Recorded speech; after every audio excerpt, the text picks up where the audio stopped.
And welcome back. Based off apparently a hit children's book. I didn't know that. The Wild Robot. Now, I saw the first trailer, and where it was no dialogue. It was just the robot. Um, and Roz is the no. They've got like a full designated like descriptor name, like Roz model blah blah blah blah. But Roz is the name of the robot. And that first trailer, I'm like, you get that, I see fields of green, red roses, too, and I think to myself, what a wonderful world. Like that. I'm like, oh no, I'm going to bawl like a baby. Then the next trailer comes, like, okay, there's dialogue now. I'm like, okay, now it's not like just so silent, or I'm like, oh no, just like the emotion. And they're like, oh no, this is going to make me bawl like a baby. And so, me and my girlfriend go to see it last night. There was no out of the theater reaction, as you can tell. But the long and short of it is this. This is a wonderful movie. A wonderful, beautiful movie. I did get teary-eyed in a couple parts, 100%. But I was not crying. I was sold lies, sir and madam, and other in between.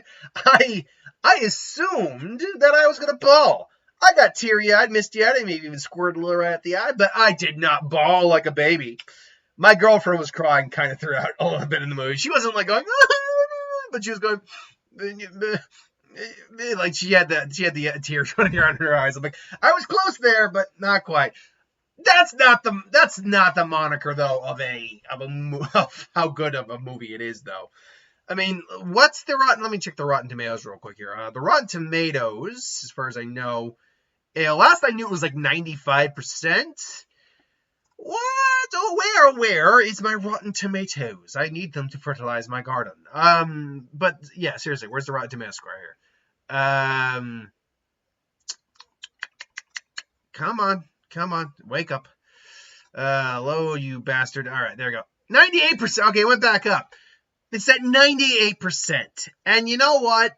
I can completely understand it. Not because I think it's one of the greatest movies of all time. I don't think it's one of the greatest movies of all time.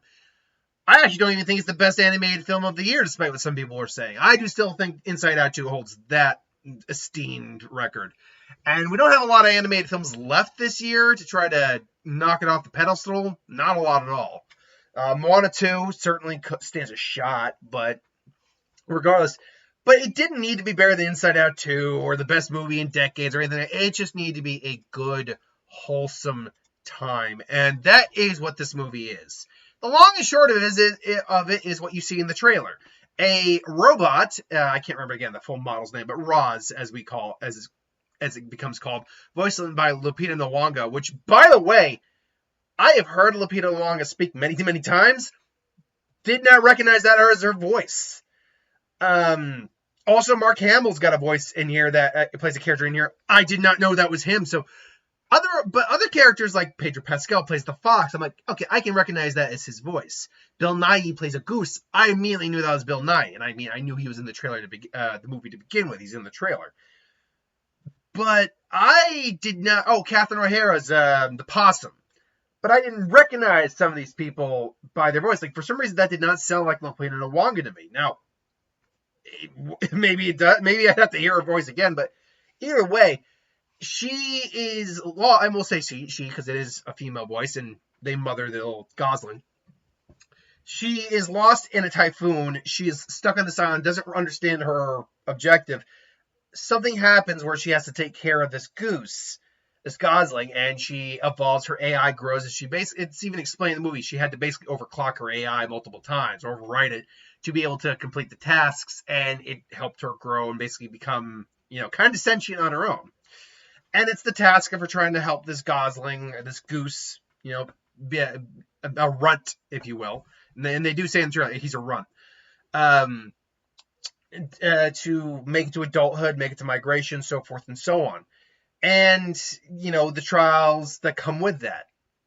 And it's just a beautiful movie about learning to be more than what your program or what your nature allows, being something more. And it's not just with Roz, it's all the characters in this film kind of on some level learn to be more than what they are. And it's a beautiful message about struggle, about perseverance, but also about hope and what you can achieve despite your shortcomings. It's a really sweet message. I also like the fact that there's no villain in this movie. Humanity, which made the robots. By the way, this is based on a book. I'm not going to spoil too much from the movie, but there's a book you can go read. I don't know how well this is adapted from it. Humanity is still around, and we know we're on Earth, but there's explanations well, not explanations, but there's clues, environmental clues, everything like that about what happened. Like, we can kind of put the pieces together about what kind of happened. But, like, humanity's not the villain. When we see in the trailer, they come to collect Roz. Even that, and the one bot that comes to collect her, oh my God, they played her up as just a... Oh no, they designed us to be completely, be very positive when we come collect you. But, more... I can't remember the exact line, but it's like, this, and morally neutral. But they're not even inherently evil. Antagonistic is, I think, the best you can kind of describe them as. But especially the ones with the giant cannons and the kind of psychopath bot a little bit. But evil, I wouldn't call them evil. There's no villain. There's just the circumstances that have been presented to our characters and how we try to overcome them. Really. It's not until we get kind of near the end where there's at least some antagonistic force. And even then, it's dealt with relatively quickly, but only temporarily. And the solutions that come about from the victory they do get, I do like the message behind that. And the end is very sweet too. All these characters are just very well written. Fink, who is the fox voiced by Pedro Pascal, he's probably has the most personality of our core three. And the core three would be Brightbeak, which is Dr. Gosling, Roz, and Fink. And he's definitely got the most personality. He's also probably got the most humor to him. But that doesn't mean Roz doesn't have humor to him, or Brightbeak, or a lot of these other characters. Some of these characters have their own quirks. There's one beaver who's got this certain task with a tree he's trying to complete, which is very hilarious. But even then, there's genuine moments along with characters like him where you go, "Oh, that was nice."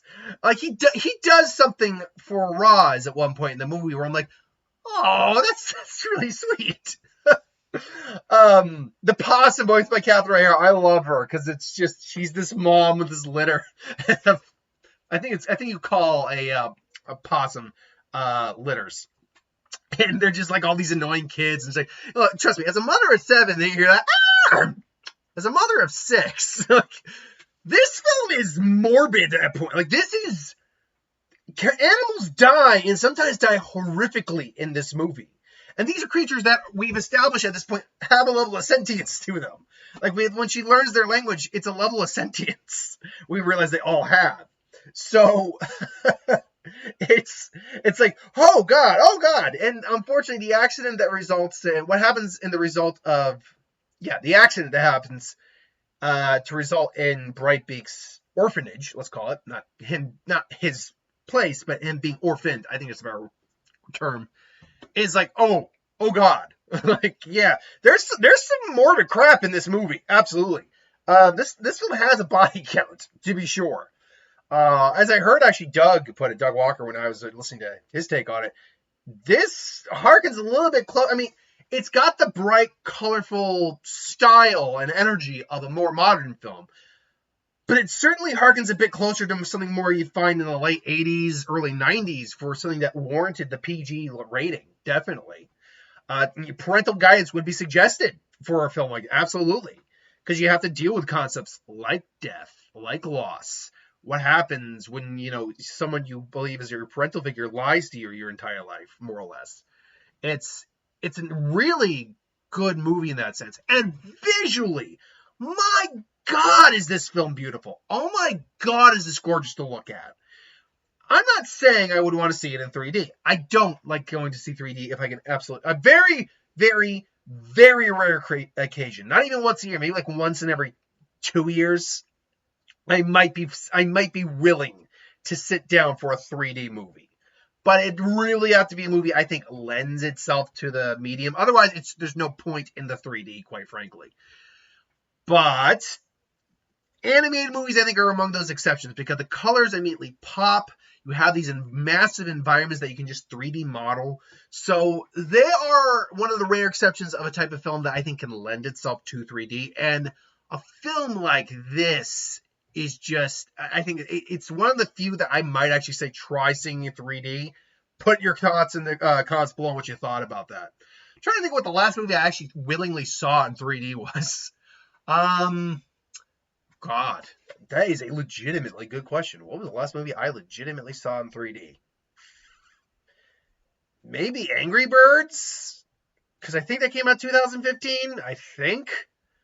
I remember seeing Guardians of the Galaxy a second time on my own in 3D, and that was surprising. I mean, a lot of the film was kind of dark because outer space, but like the scene where Groot creates all the glowing seeds, that looked gorgeous in 3D. Oh my, and it popped. Like, it looked like they were floating. So occasionally a movie that's not designed for it can work, but it's rare and few between. Overall, though, I very much enjoyed this film. I can't really recommend it enough, quite frankly. Is it my favorite animated film of the year? No, not right now. I would still say that belongs to Inside Out 2.